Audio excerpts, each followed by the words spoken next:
Ladies and gentlemen, good afternoon. As Admiral Daly mentioned a few minutes ago, I'm John Noggle. I'm the Minerva Professor at the U.S. Naval Academy in Annapolis, which is a great joy.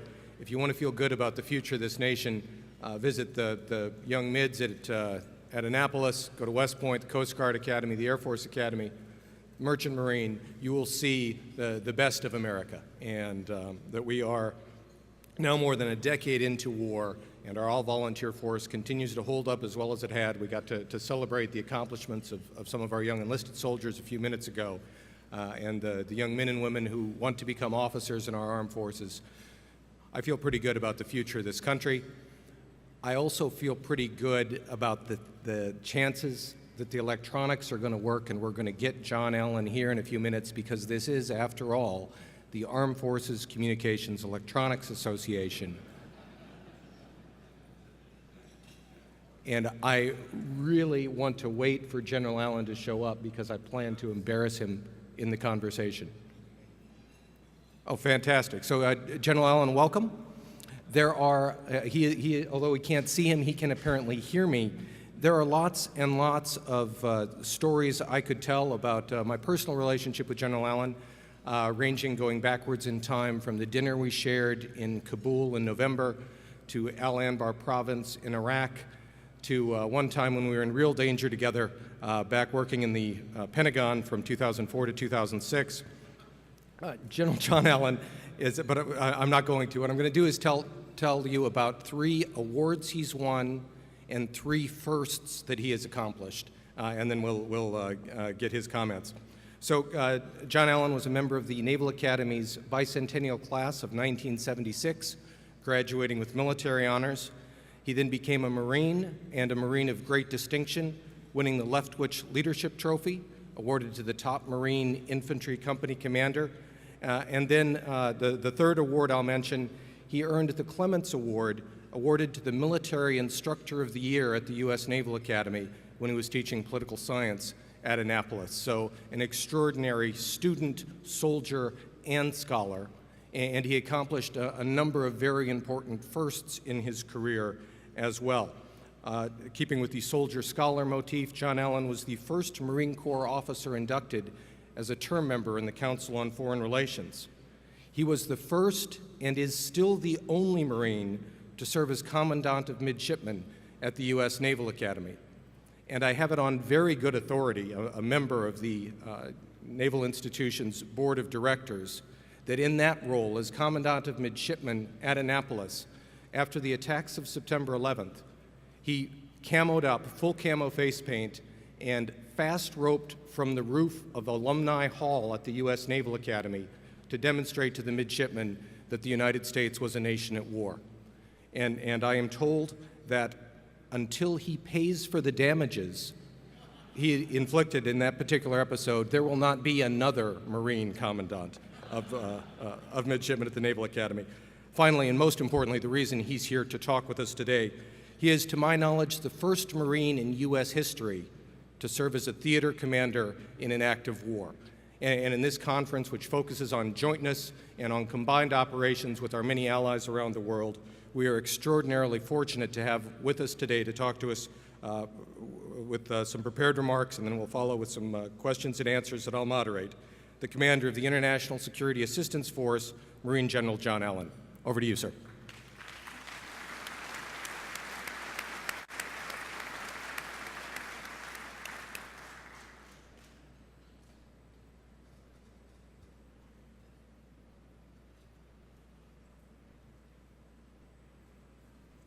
To hear you when you didn't think I could hear you.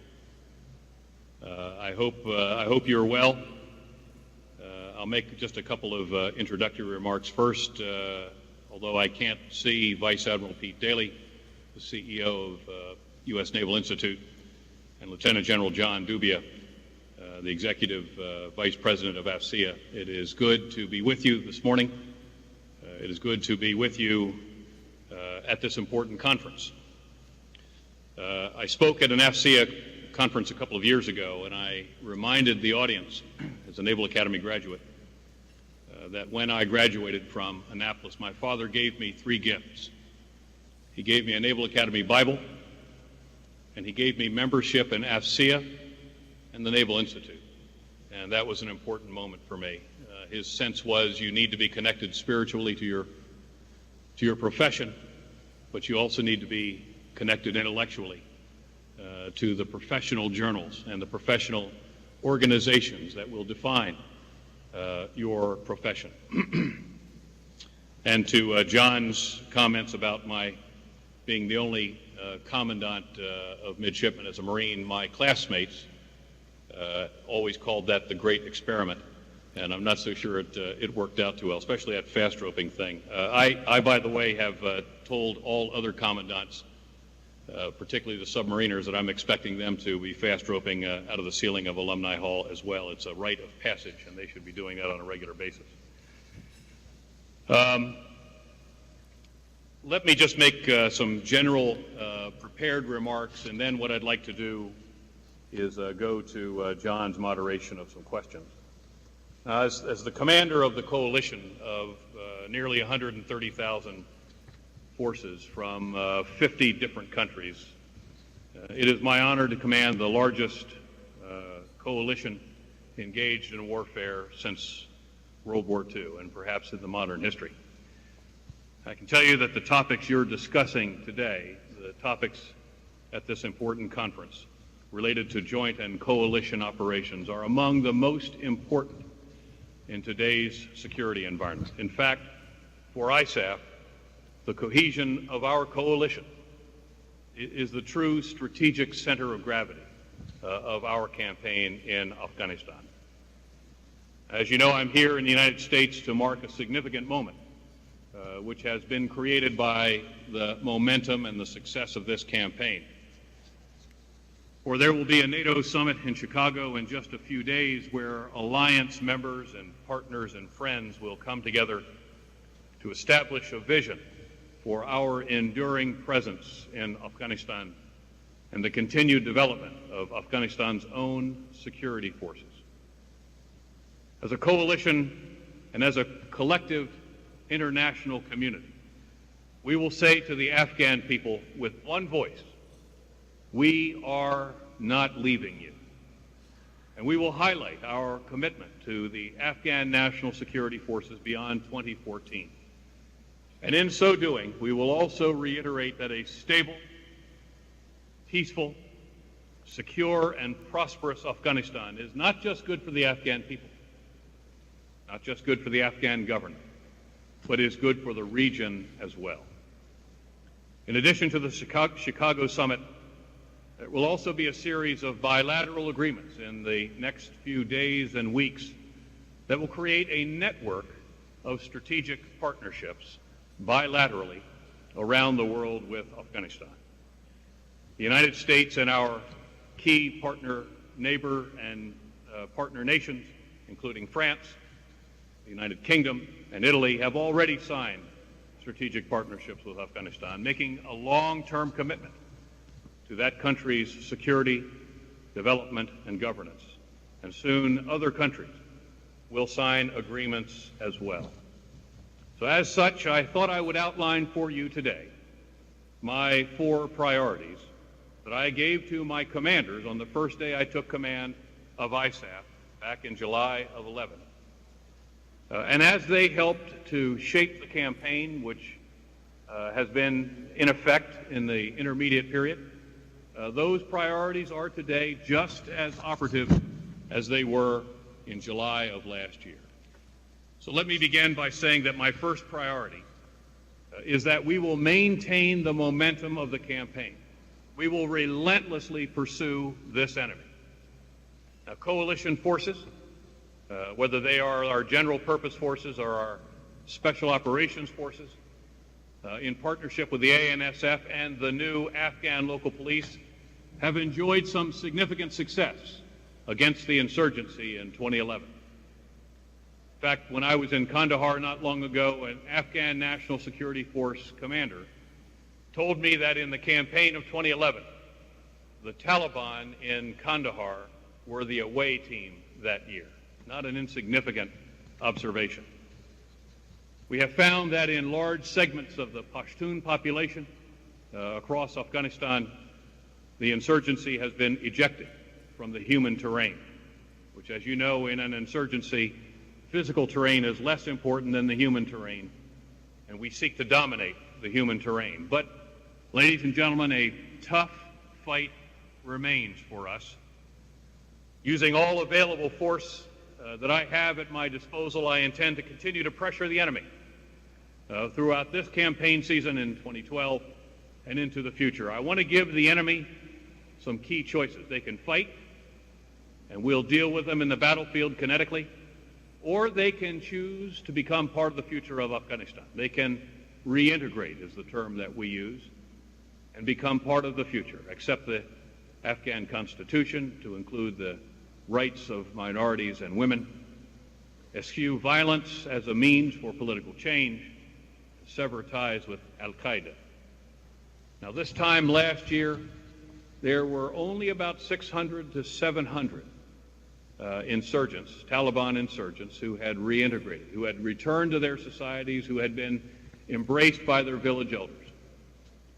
Today, less than a year later, there are over 4,100, and with those still in the system, still coming forward, we will soon reach a number of 4,500 Afghan foot soldiers who have voluntarily returned to their villages and who have left the struggle. That's a powerful indicator of success at the ground level. Back in December, we had 50 Taliban fighters reconcile. They reintegrated back into the society in Kandahar.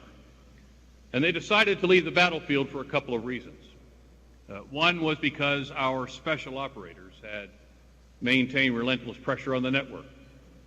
They couldn't find two places to sleep 2 nights running.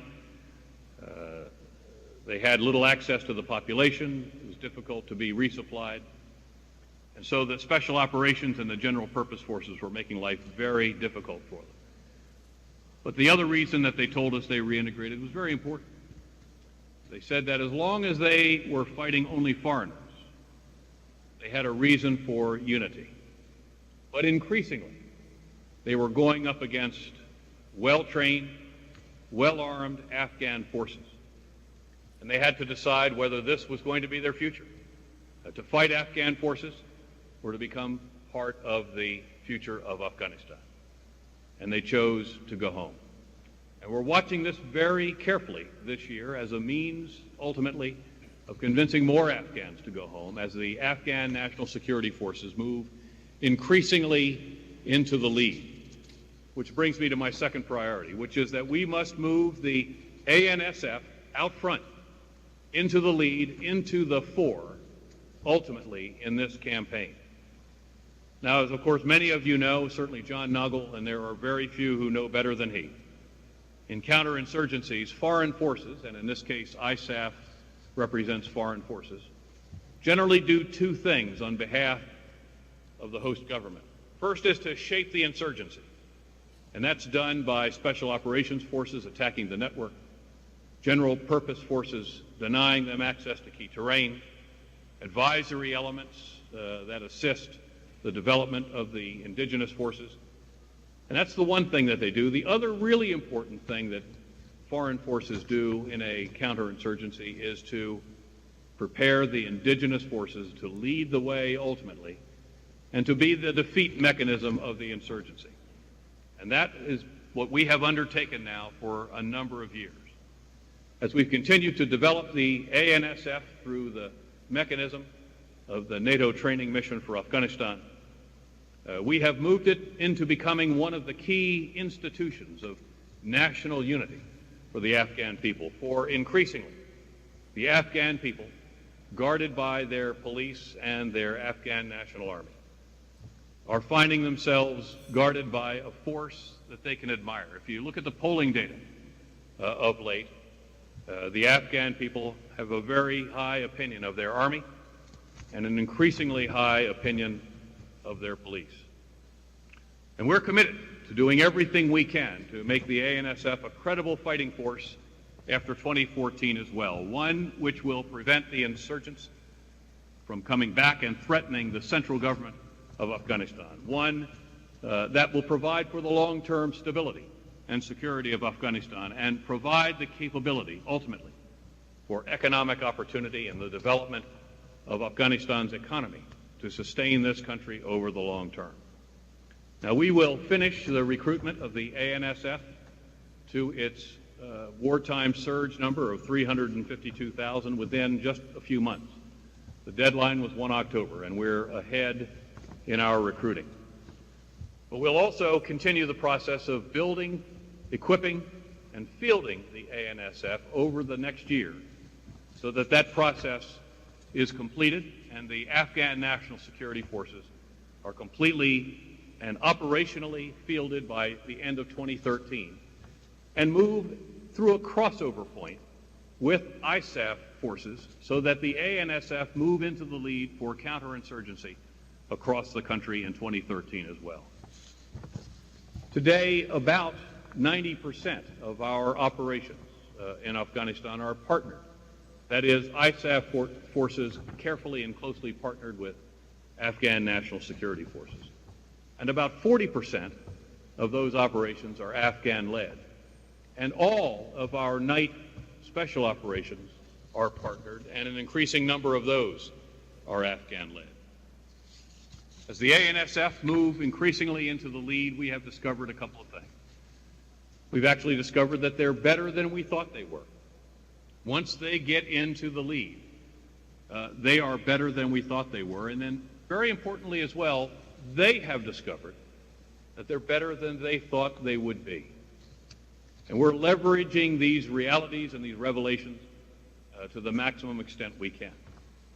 Not just in the institutional development of the ANSF, in the schools system, where increasingly the instruction of the ANSF is undertaken by well-qualified Afghan instructors to an international standard, but also in the field, where the ISAF Joint Command is closely partnered with the ANSF forces to continue their professional development.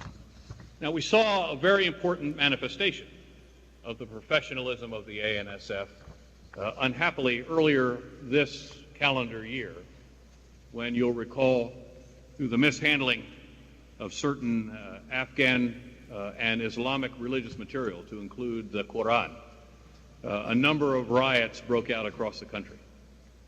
The ANSF stood their ground during these riots. They stood between the Afghan people, and they stood between the rioters and the ISAF forces. And they protected both the Afghan people and they protected ISAF. And they paid for that. Some Afghan troops were actually killed in the riots, and many of them actually were injured. And for them to stand their ground during that difficult time, as we reconciled with the Afghan government over the issue of the Quran burning, to see their discipline amongst the police and amongst the Afghan National Army was truly heartwarming. And my third priority is that we set the conditions for and support the process of transition. Many of you will recall that in the fall of 2010, the leaders of ISAF from around the world gathered in Lisbon to develop how they would envisage the development of the Afghan National Security Forces, taking the lead across the country for the protection and for the security of the Afghan people. And it was envisaged to occur across several tranches of the Afghan map. And now we're committed in our campaign to ensuring that transition remains an enduring and irreversible process. And the ANSF are moving increasingly to the lead as ISAF moves increasingly to overwatch positions and ultimately will be in the position of providing quick response forces while the Afghans have the lead across the country for the security of their people. Now, we have just heard President Karzai announce the third tranche of the Lisbon roadmap for transition. We've seen no security reversals in either tranche 1 or 2, and tranche 3 will pull forward into this announced area of provinces, districts, and municipalities, a number of those areas where we can anticipate some enduring security concerns. And the idea is for us to do this while we still have the combat power to be able to influence the situation on behalf of the Afghans as they move into the lead in Tranche 3, protecting, with the addition of this tranche, as much as 75% of the Afghan population. Transition is a natural outcome of this campaign. It is not an isolated focus. It's not an isolated event. Transition will be supported by this campaign, and as time moves on, and as the process of transition matures, we will ultimately find that transition and the campaign will become coincident in 2013 and ultimately in 2014. And my fourth priority is that we will remain, as a command, both innovative, agile, flexible, and responsive to the challenges ahead. Now, some of those challenges have been major planning opportunities, major planning challenges. For example, we are beginning the process of retrograding the excess material out of Afghanistan. For the better part of the last decade, the flow of material has generally been one way. Armored vehicles, equipment, spare parts, systems have all come into the theater, but none have departed the theater. And we've gone through extensive planning with the idea of beginning to remove the excess from the theater to increase our flexibility and agility in the battle space as we get smaller and as the ISAF force begins to mature. I've also made recent decisions which have been approved by the chain of command for the drawdown of Phase 2 of the U.S. surge forces, which were inserted by President Obama's order after his speech at West Point. Those forces have served their function. The first phase of troops, 10,000, returned home in December of 2011. The second phase of the surge forces will start to depart the theater shortly, and 23,000 will leave the theater across this campaign season, ultimately being complete by the end of September of this year. As well, we're inserting an advisory element into most of the Afghan formations to continue the process of accelerating the movement of the ANSF into the lead for combat, into the lead of the counterinsurgency campaign, and certainly into the fore as the security force ultimately for the Afghan government and the Afghan people. But we've also been challenged by other unexpected events which have required substantial planning and agility on the part of my staff. Some of those were represented in the very unfortunate actions of the urination video for the Taliban, the inadvertent burning of the Quran, the shootings in Panjwai, the alleged shooting of 17 Afghans by one of the troops from ISAF. All of these unanticipated and unexpected events required both agility and flexibility to leverage our personal relations with Afghan leaders and officials, ultimately to keep the campaign on track, to keep the relationship close, so that we can accomplish our mutual objectives. So again, my four priorities were to continue to pressure the enemy through a relentless pressure through the campaign, moving the ANSF into the lead, setting the conditions for and supporting the process of Lisbon Summit transition, and remaining flexible and agile, responsive to the unknown or to major planning requirements which might ultimately be imposed on our staff. And with these, the priorities at the foundation, ISAF will have a number of key tasks to complete in the last 2 years of our campaign. In 2013, we'll see the final tranche of transition be declared in the latter part of the summer. ANSF fielding will be complete in 2013, and we will move to final preparations, ultimately to support the ANSF as it prepares to secure the presidential election in 2014 and the transfer of authority from the Karzai administration to what will come next. This will be an historic moment for Afghanistan, and the ANSF will have the lead in doing that, and we'll undertake those preparations in 2013. And in 2014, it will be the key and the final year of the ISAF mandate and mission. We'll support the elections, we'll support the transfer of authority, police will secure those election sites, and the ANSF, the Afghan National Army and Special Forces, will back up the police in that process. We anticipate the elections occurring in the spring and the transfer of authority from the Karzai administration to what will follow in the months that will succeed the election. We will also begin to shape and configure the ISAF force for a seamless transition into the enduring partnership which NATO will be engaged in developing with the ANSF in the months ahead. But in all of that, the ANSF will firmly be in the lead so that as the ISAF mission comes to a conclusion on the 31st of December 2014, we will seamlessly move into the 1st of January 2015 in what has become known as the decade of transformation.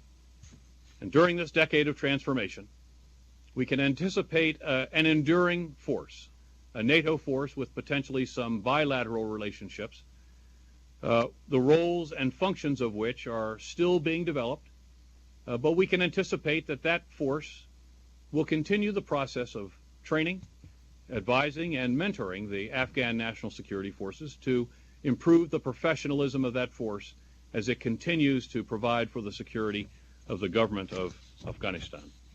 And ultimately, the numbers of that force, its specific capabilities and its bases remain to be determined.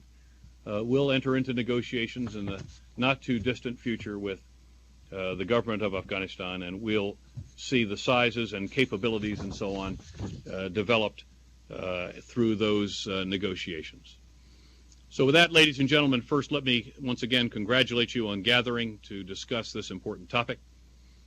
I couldn't be happier than to have been to be introduced by John Noggle, who's an old friend. And I remember my time at the Naval Academy. Had I had a professor like John Noggle, I would have been very grateful. He is not just a great scholar, but he is a world-class soldier and a great practitioner of our profession of arms. And I know the midshipmen are very grateful for his presence, and the institution of the Naval Academy is very fortunate to have him among the faculty. So with that, let me complete my remarks and offer John back the podium for him to moderate the questions that we'll receive.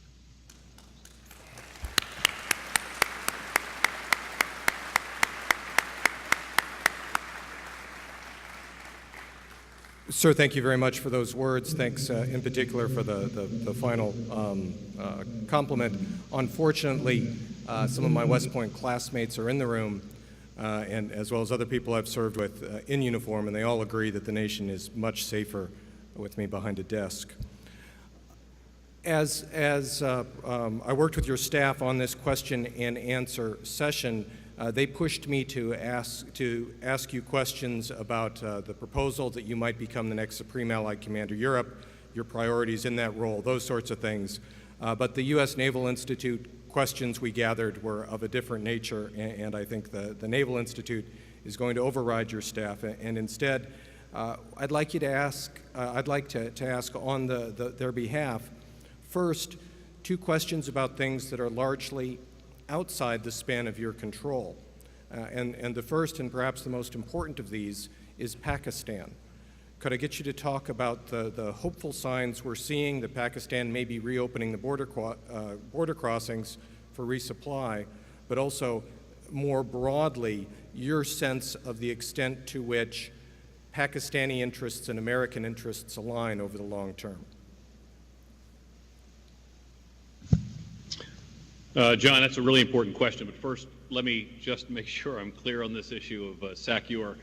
And I do understand that my staff perhaps prompted you to ask that question, and of course my staff is getting smaller by the second, having prompted you in that regard. And of course, as I will say to anyone who asks me that question, I remain utterly and completely focused on Afghanistan, and if somebody has other plans for me at some point, then they'll let me know at some point. But nobody said a word to me in that regard. Now, to your question in particular.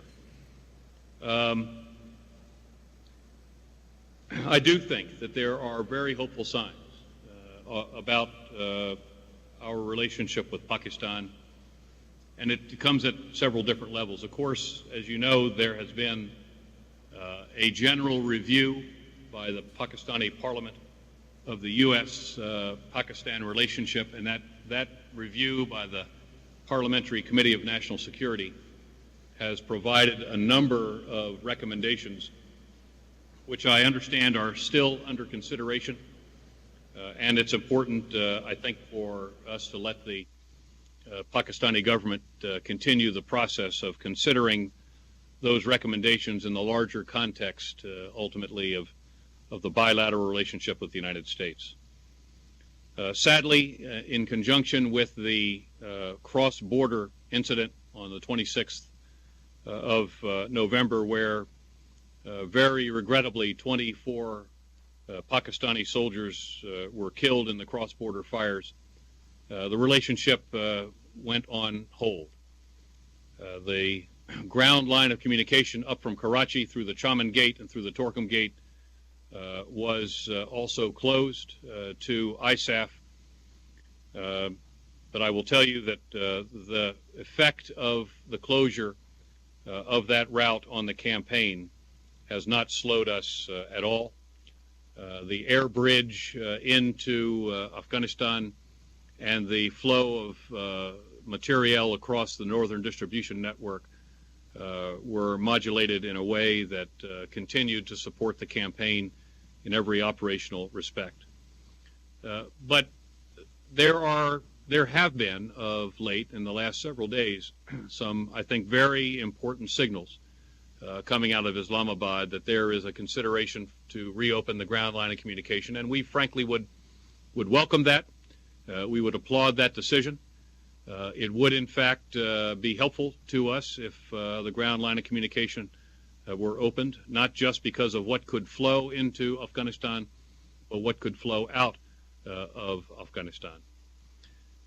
With respect to the potential for shared interests, John, ladies and gentlemen, I always try to spend a couple minutes when I get this question to make the point that Pakistan has paid a great price, frankly, for the insurgency that it must meet in the course of this global war on terror. The Pakistanis have been engaged in a substantial counterinsurgency campaign in the federally administered tribal areas, have been working very hard to improve security in Pakistan as well, because just as Afghanistan is under assault by terrorists and insurgents, so too is Pakistan. And I have to take a few minutes to honor the sacrifices of the Pakistani military who have fought across the border from us against their own insurgent elements. Their casualties far exceed, in just the last 2 years, the casualties of the International Security Assistance Force in the entire 10 years that we have been engaged in this conflict.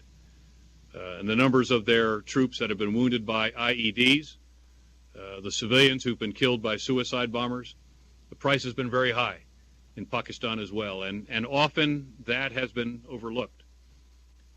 There have been occasions where ISAF and Pakistan have conducted coordinated operations along the border. There haven't been any for a couple of years now, but because there were common interests, shared interests for security in both countries, a desire to eliminate safe havens, etc., there were occasions where coordinated operations were possible. And so I would see that over the next several months, we may well see between ISAF and the Afghan National Security Forces and the Pakistani military an ability to work very closely to ensure that we can coordinate operations along the border, to ensure that we do not see a repeat of the tragic events of the 25th and 26th of November last year. We could conceivably see coordinated operations almost in a campaign manner. And then, of course, at a strategic level, ensuring that the outcome of both our countries' desires seek a stable, peaceful, and secure Afghanistan, which again is not just good for the Afghan people. It's good for Pakistan as well. It's good for the region as well. And I believe that we share those common views. I believe that we can share an operational level of common interest, and we certainly share a tactical series of common interests. And my hope is that in the weeks and months ahead, we can leverage all of that opportunity for common ground, both to improve the relationship at a policy level, but certainly to improve the military-to-military relationship as well. And I'll stop there. Great. Sir, the other issue on which the success of the Afghanistan project arguably hinges even more than the military factors you discussed is the performance of the Afghan government and President Karzai. I wanted to give you the chance to talk to us about the progress or lack of it you see there, the challenges that remain, and perhaps also talk about Ryan Crocker and his work a little bit. Well, I've been in the service a long time, and I've been blessed to serve with some great wingmen and partners. And one of them was John Noggle many years ago, as you pointed out, when we were in toe-to-toe trench warfare in OSD. But I have to tell you that this is my second time to serve with Ryan Crocker. And he is perhaps the premier diplomat living today. He may be in our history. I served with him when I was in the Anbar province, and I'm serving with him now. This is his second tour in Afghanistan. He reopened the U.S. Embassy in the aftermath of our fighting in Afghanistan in the latter part of 2001. He reopened the embassy at the beginning of 2002. He's known President Karzai for a long time. I first met President Karzai in 2009. And I think that he and I enjoy a good relationship, frankly, with President Karzai as the chief executive and President Karzai as the commander-in-chief of the Afghan National Security Forces. But as Ryan has said, and I certainly would echo his comments, President Karzai may have the hardest job on the planet. He is seeking to defeat an insurgency that would topple his government in a second and return the darkness of the Taliban to Kabul. He's seeking to create a system of democratic government and governance inside Afghanistan that is persistent, not just at the national level, but at the sub-national level and district and municipal levels. He's seeking to create the conditions for economic opportunity in a country where we've only begun, I think, to awaken to the reality of the tremendous value of the natural resources of this country underground, measured perhaps in the trillions with an S. But as we have seen in other countries around the world, where they began with difficulties in governance, an absence of natural resources, and frankly, pervasive corruption. We're seeing, I think, increased emphasis on the greatest resource that Afghanistan has, and that's the men and women of the population. And the intent, I think, by the government ultimately to pursue a campaign to leverage that human population through expanded opportunities for education, improvement in health care, the possibilities for increased economic opportunity, all of those things I point to hopefully. But of course we do face the pervasive and the persistent and the pernicious effects of corruption in the government. President Karzai is very attuned to that. And as he said, we must all act together the international community, in partnership with the government of the Islamic Republic of Afghanistan, we must all act together to attack this culture of impunity. Those are his words. And we support him in that. He has taken a number of measures to begin to deal with the problem of impunity, of patronage networks, of criminal patronage networks, which frankly have become, to where they are today, pervasive. Because I think it's important for all of us to recall that virtually every institution of governance in Afghanistan was destroyed over a 30-year period, whether it was the communist coup or the Soviet era or the Civil War or the period of the Taliban or the fighting that has erupted and continued during the period of time that we've been there. Many of these institutions are really only beginning to get to their feet. In the meantime, what sometimes served as governance, what sometimes served the interests of key influencers in Afghanistan were the patronage networks, and often those were criminal patronage networks. And they were, and they are, and they will be invested in keeping institutions of governance weak. And as long as they are weak, it can sustain, those networks can sustain themselves. And to his credit, President Karzai has pointed to those as being perhaps one of the greatest risks, ultimately, to the outcome that we all seek to achieve in Afghanistan. And he's taking steps through. You are currently the only participant in the conference. Sir, welcome back. We missed you. Damn it. I'll finish very quickly on that last question, John, and turn it back over to you. I think we have about 8 or 9 minutes left. President Karzai has just has put into effect a presidential executive commission that we're working with very closely on reducing and eliminating the corruption at ports of entry, at inland customs depots and airports.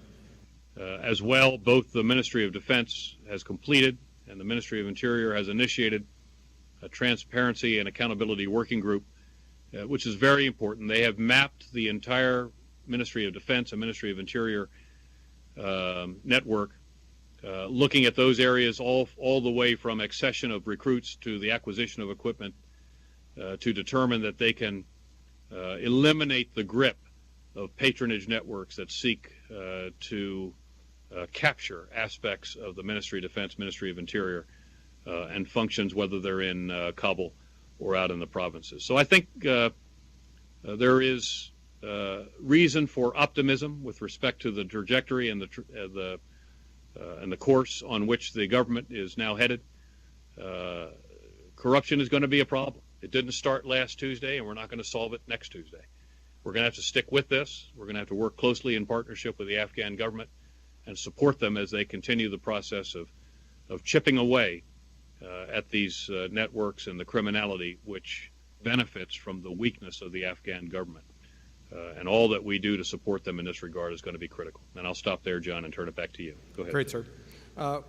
We had General Dempsey this morning talk to this group, and one of the things he talked about was the importance of capturing the lessons of the last decade.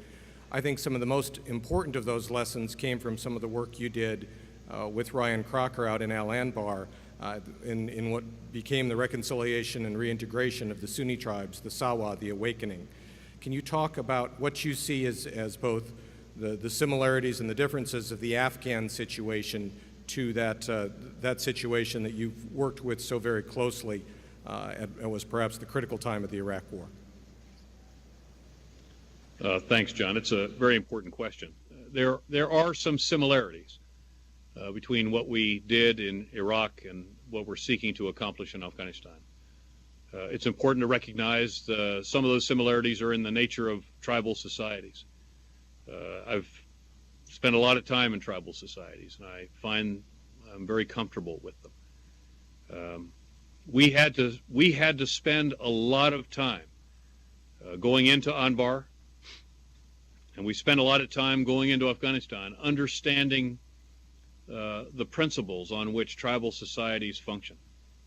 So I think first and foremost, one of the key lessons learned from both of these conflicts, we've learned it in other places as well where we've been engaged in countering insurgencies, is that the forces themselves, the forces that ultimately are going to be committed into the counterinsurgency, must inherently understand the cultures and the nature of the societies in which they will be working and dealing and fighting. Not to understand that condemns you to virtual constant surprise. And then the key aspects of understanding that certain lines of operation, regardless of where you will ultimately be committed, must be prosecuted simultaneously. The line of operation of security. Without security, virtually nothing else can occur with respect to the successful outcome of a counterinsurgency campaign. Security sets the conditions for virtually everything else. And an aspect of that security, of course, is protecting the population, because in an insurgency, as you wrote very well yourself, John, and not just the book that you wrote, but other documents that you've produced usefully for us, to include the counterinsurgency manual, which I know you had a large hand in producing. For the insurgent to be effective, he has to have access to the key terrain in a counterinsurgency. And that isn't physical terrain, that's human terrain. So the security line of operation has to protect the population from the insurgent and deny the insurgent access to that human terrain, that human population. And then on top of that, there need to be parallel and concurrent lines of operation to improve governance, to extend the governance from the central government into the provinces, into the districts and municipalities. Has to be a coherent plan. There needs to be diplomatic resources, economic resources, working very closely in partnership with the various military and security officials, in very close partnership, to provide the basis for which then governance and economic development can occur, leveraging immediately after gains that are made in the security arena. And then, because all of these insurgencies and counterinsurgencies end in a peace agreement, there needs to be a coherent plan, both in terms of making peace at a political level, but also, very importantly, to offer the foot soldier the opportunity to go home when he is simply tired of the conflict. If he doesn't have any opportunity to go home, if he has no hope of returning to his tribe, then he'll continue to fight. And your options at that point are very few with regard to how you will deal with that individual. Creating the conditions where he can go home, be reassimilated into the population and the fabric of society and become part of the future means you're going to expend a lot less ammunition. And frankly, the bloodshed will be much less. And the more of those people that go home decomposing the movement from the bottom up, the more the political leadership of that movement is going to have to watch very closely what's happening below them and recognize that they may run out of an opportunity ultimately to make peace with the central government. And then finally, because really all insurgencies are ended by police, there is a moment in counterinsurgency when you must be watching closely for the police force, which in most cases you end up having to build while you're fighting the insurgency, for the police force to become less of a counterinsurgent force and more of a law enforcement force. What I like to say is have them move from being the trailing edge of the counterinsurgency forces to being the leading edge of the rule of law and a functioning judiciary. And you must, in any counterinsurgency, seek to reestablish the police force, connect it irrevocably to a functioning judiciary, which in turn is functioned to a humane or connected to a functioning and humane and comprehensive penal system. Because if there isn't rule of law, if there isn't a police force that can enforce the civil laws of that country, and there isn't a means to humanely incarcerate those who are found ultimately to be in violation of the law in that country, then you can never reestablish order in the society in a manner that permits then governance and economic opportunity to go forward. So much of that, those are immutable principles. And regardless of where we're going to fight, we're going to end up having to employ those capabilities, and they are inextricably linked. And diplomats like Ryan Crocker, who forged those capabilities and who forged our awareness of the importance of those diplomatic relationships, shoulder to shoulder in the battle space, are going to be indispensable in the future. And I would say those are probably a couple of the key issues that we learned serving together in Anbar and now serving together once again in Afghanistan. And it is a true honor and a privilege for me to serve alongside someone of such great diplomatic skill and a great human being like Ryan Crocker. And I'll stop there, John. Sir, we've only got a couple of minutes left. There's a lot of talent in this room. What can we do to help you? What do you need from us, from this group of industry professionals, young enlisted professionals who've just been honored, military career professionals? What do you need from us? Well, to the young troops that have just been honored, please accept my sincere congratulations. I don't think anybody on the 10th of September 2001 could have imagined they'd wake up the next day to find the United States and its allies engaged in more than a decade of war in two vastly different theaters of conflict, and that you, young troops, on your broad, strong shoulders would bear the burden and the challenges of these campaigns. And to you, my hat is off. I offer you my sincere congratulations, but my very humble thanks and admiration. To the industry professionals and the ladies and gentlemen, scholars, military professionals as well, I ask for your innovation. I ask for you to anticipate the battle space in the future in which we will be engaged. Help us to understand the kinds of technologies that will improve command and control of distributed operations that will be inherent to the unconventional or irregular warfare that we will continue to face as time goes on. Are there peer competitors of the United States today and of the West? I leave that for others to answer. I think we have some substantial capacity to fight high-tempo, high-intensity operations, but I don't see any end to the challenges that we're going to have over time in having to deal with the issues associated with irregular and unconventional warfare.